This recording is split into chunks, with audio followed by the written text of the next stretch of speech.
Bueno, entonces hoy vamos a hablar de circulación pulmonar. El pulmón tiene dos tipos de circulación. Primero, un sistema de bajo flujo y alta presión por medio de la arteria bronquial. En este se lleva sangre arterial o sea oxigenada para irrigar los órganos respiratorios, como la tráquea, bronquio y tejidos del sostén pulmonar. Luego tenemos el sistema de alto flujo y baja presión, en el cual se transporta sangre desoxigenada hacia el pulmón. El ventrículo derecho bombea la sangre desoxigenada al pulmón a través de la arteria pulmonar. Esta la lleva hasta los capilares alveolares para el intercambio gaseoso y posteriormente la sangre oxigenada se lleva a la aurícula izquierda y mediante el ciclo cardíaco es llevada hacia todos los tejidos del cuerpo.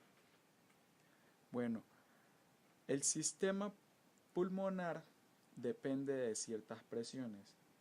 Por ejemplo, en la aurícula izquierda tenemos una presión en promedio de 2.5, mientras que en el ventrículo derecho tenemos una presión en sístole de 35 y en diástole de 0. Esta presión en sístole del ventrículo derecho de 35 va a ser muy importante porque la presión en sístole de la arteria pulmonar es de 25. Esto permite que al ser mayor la presión sistólica del ventrículo derecho, la sangre sí pueda fluir a través de la arteria pulmonar. En diástole, la presión de la arteria pulmonar es de 8, evitando el reflujo de sangre hacia el ventrículo derecho. En las zonas pulmonares tenemos el ápex, la parte más alta, que cuenta con una presión de 18. La zona ideal o zona media tiene una presión similar a la presión capilar, que es alrededor de 7, y la base tiene una presión de -8. Flujo sanguíneo a través del pulmón. El flujo sanguíneo intrapulmonar es igual al gasto cardíaco, por lo que los factores que controlan el gasto cardíaco también controlan el flujo sanguíneo pulmonar. Para que se dé una buena oxigenación de la sangre, esta debe circular a través de los segmentos pulmonares mejor oxigenados o en las zonas donde haya una mejor relación entre la perfusión y la oxigenación. Cuando la concentración de oxígeno alveolar disminuye por debajo de lo normal, es decir, en un porcentaje menor a 70% o una presión de 73 milímetros de mercurio, los vasos intrapulmonares se constriñen. Esto tiene como objetivo que la sangre se distribuya a través de las zonas pulmonares mejor aireadas. No se sabe exactamente cuál es la causa de la constricción de los vasos, pero se cree que la falta de oxígeno estimula la producción de sustancias vasoconstrictoras en las células epiteliales. Zonas pulmonares. Estas zonas se establecen por la relación entre la presión de aire alveolar y la presión sanguínea. Primero tenemos el ápex, que es la zona más superior del pulmón. En esta, la presión sanguínea está por debajo de la presión de aire alveolar en todas las fases del ciclo cardíaco. Por lo tanto, se le conoce como una zona muy ventilada pero poco irrigada. El ápex tiene una función muy importante que explicaremos en unos segundos más adelante.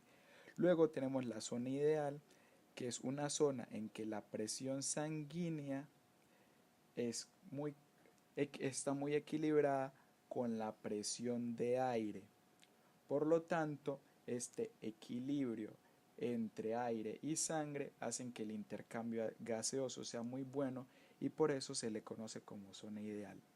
Luego tenemos la zona de la base, que es una zona en la cual hay un continuo flujo de sangre porque la presión de sangre siempre es mayor en esa zona, pero la presión de aire es muy baja, por lo tanto no hay un buen intercambio gaseoso. El ápex tiene una función muy importante durante el ejercicio porque al haber vasoconstricción la sangre puede llegar más fácil hasta esta zona y como es una zona en la que hay una gran cantidad de aire, el intercambio gaseoso es muy bueno durante el ejercicio. Por esto, durante el ejercicio el ápex se le conoce como zona ideal. La presión auricular. La presión de la aurícula izquierda es de entre 1 y 5 milímetros de mercurio, en promedio de 2.5. Pero cuando se produce una insuficiencia cardíaca izquierda, la sangre empieza a acumularse en esta aurícula. Y cuando la presión se eleva a 7 u 8 milímetros de mercurio, se genera de igual manera un aumento en la presión en la arteria pulmonar, generando un aumento en la carga para el corazón derecho. Cuando este acúmulo se hace más grave, la presión puede llegar a aumentar hasta ser mayor de 30 milímetros de mercurio. Esto provoca un aumento en la presión capilar y puede llegar a generar un edema pulmonar, que lo explicaremos más adelante. Patologías relacionadas a problemas en la circulación pulmonar. Primero tenemos el edema. El edema pulmonar se produce por cualquier factor que aumente la filtración de líquido fuera de los capilares o que impida la función linfática, provocando que la presión del líquido intersticial pase de negativo a positivo, provocando el llenado de los espacios intersticiales. El edema pulmonar se puede producir por insuficiencia cardíaca izquierda o valvulopatía mitral, provocando un aumento en la presión venosa pulmonar y por lo tanto en la presión capilar pulmonar, produciendo el encharcamiento de los espacios intersticiales. Esto se produce al sobrepasar el factor de seguridad. Sobrepasar el factor de seguridad significa que la presión hidrostática se iguala o supera la presión coloidosmótica. Otro factor que puede causar edema pulmonar son las lesiones en la membrana de los capilares que se pueden producir por infecciones o por inhalación de sustancias irritantes, dando lugar a una fuga rápida de proteínas y líquido desde los capilares a los espacios intersticiales. Cuando tomamos imágenes diagnósticas, podemos ver el edema pulmonar con una textura algodonosa con una luz de tipo radioopaca, es decir, blanca. Y las fibras de tipo algodonosa se proyectan irradiándose desde el corazón, como podemos ver en esta parte de acá, y estas serían las irradiaciones. También tenemos el derrame pleural. En condiciones normales, cuando se expanden y contraen los pulmones, se produce un movimiento de desliz entre las dos cavidades pleurales. Este movimiento se da gracias al líquido pleural. Este líquido proviene de los capilares y es rico en proteínas, por lo tanto tiene una consistencia mucosa, pero solo unos pocos mililitros del líquido bastan para provocar el deslizamiento pleural.